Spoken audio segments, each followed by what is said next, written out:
Welcome back to Go With Us. This is the World of Wonder season taken over. We've got Giovanni returning with a brand new Shadow Legendary. We've got 4 new Shadow Pokemon, a brand new shiny Pokemon Go debut, and the best of all, we've got Shadow Mewtwo returning, baby. Let's go. Let's get straight into the details.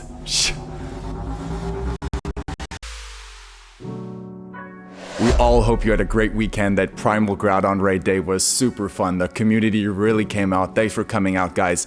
But now we're gonna move on into this Takeover event. When is it gonna be happening? It looks like it's gonna be happening on Wednesday, the 27th of March at 12 p.m., which is interesting, running until Sunday at midnight, all local time. And of course, like we said, we've got Shadow Mewtwo returning this weekend on the 30th and 31st. But what we're actually gonna do, guys, is we're not gonna talk about Shadow Mewtwo in this video. We're gonna make it in an entirely separate video where we're gonna do a full breakdown, so keep an eye out for that.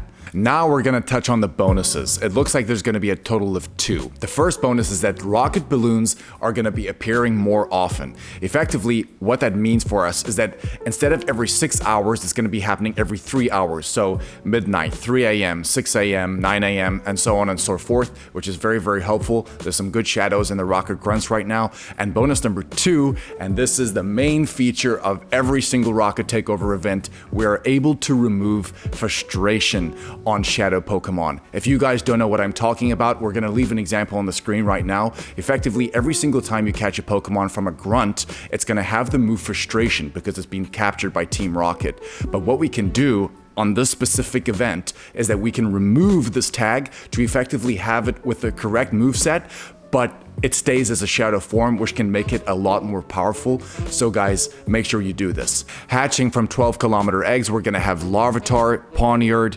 Vullaby, Dino, Pancham, Salandit, Varoom, and now is a good time to mention our brand new Pokemon Go debut. We're gonna have Sandile for the first time hatching from 12-kilometer eggs as a shiny, and that shiny line is absolutely stunning, so I'm pretty sure a lot of people are gonna go after this. The wild spawns are looking pretty boss too. We have Murkrow, Purloin, Sableye, Scraggy, Inkay, Zorua, Vullaby, which is very interesting. We haven't seen that in the wild ever before, and we see Dino there too. I'm gonna highlight this now, guys. Don't sleep on that Sableye in the wild. Remember that Sableye grants you 750 Stardust per catch, and it's probably gonna be a pretty common spawn. So if you need Stardust, go after it. And when we talk about raids, this event is going to be featuring shadow raids all the way through. So in 1-star shadow raids, we're going to have Shadow Drowsy, Shadow Poliwag, Shadow Barboach, and Shadow Fungus. In 3-star shadow raids, we're going to have Shadow Hitmontop, Shadow Wobbuffet, and Shadow Sneasel. I'm probably just going to highlight that Shadow Sneasel right now. It is an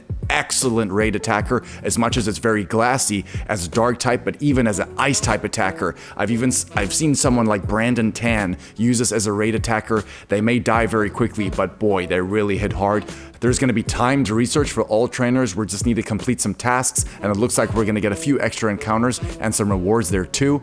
And what would a Pokemon Go event be without Pokestop showcases? They are again returning into the game, a very popular feature right now. It's not necessarily specified what's going to be in those showcases, but enter those to get some premium rewards. And it also looks like trainers are going to get access to a paid research ticket for a total of $2, where we can effectively get 6 mysterious components, 1 Super Rocket Radar, 1 regular Rocket Radar, and an extra encounter with Pawniard as well. So actually not the worst ticket. That's effectively 2 Rocket Radars and 1 Super Rocket Radar for $2. Not bad. Something we don't normally touch on unless it's a really cool feature kind of added to the game is going to be that new avatar pose. That kind of throwing the ball up and down looks really popular, and I already see a lot of people kind of gearing up to buy that. And in field research, the rewards from that, it looks like it's going to be mysterious components, charged TMs, and fast TMs, and some event-themed Pokemon too. This is the part of the video that I couldn't wait to get to, because we're going to break down those new Shadow Pokemon. Let's quickly talk about the 4 of them that are coming to grunts.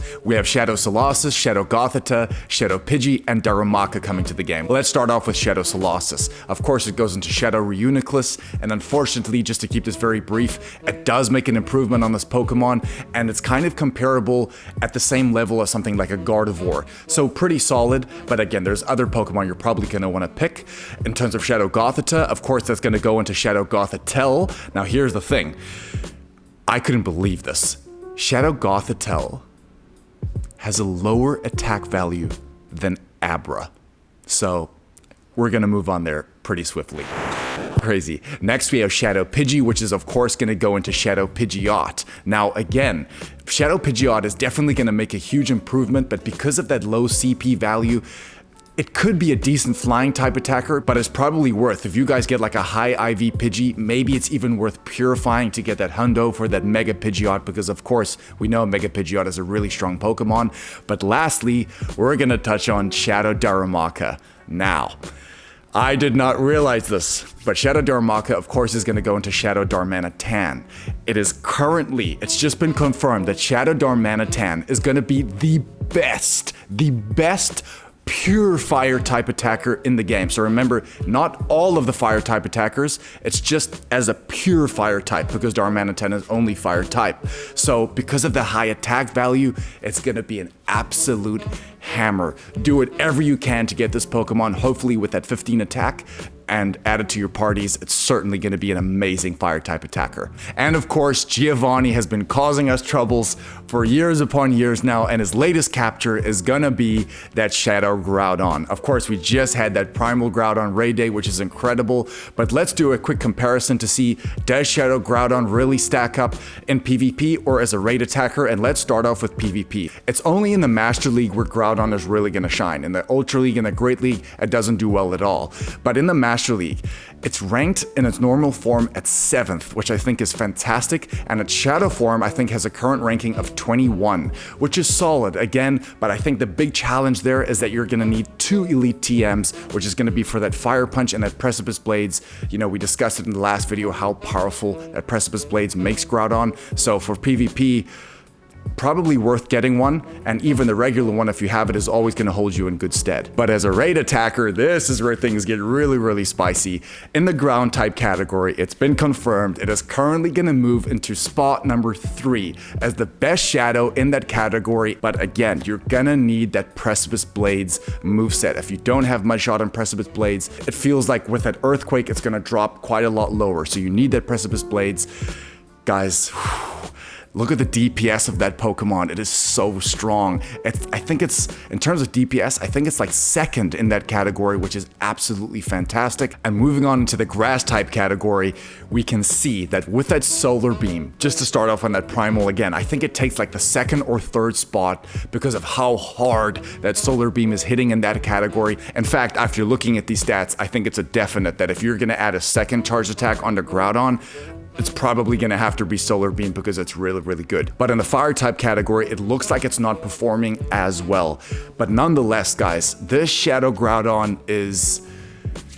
it's a definite for me. A quick tip that we wanted to attach to that is that when you encounter the Shadow Groudon from Giovanni, make sure to try and catch it in the weather boosted sunny weather. The reason why is that you can raise the level, in other words the CP of this Pokemon, which effectively makes it cheaper to power up. But for whatever reason, if you can do it in that weather boosted weather, the 100% IV there is going to be 927, but if you manage to catch it in that sunny weather boosted weather, it is going to be 1528. So pay attention to that.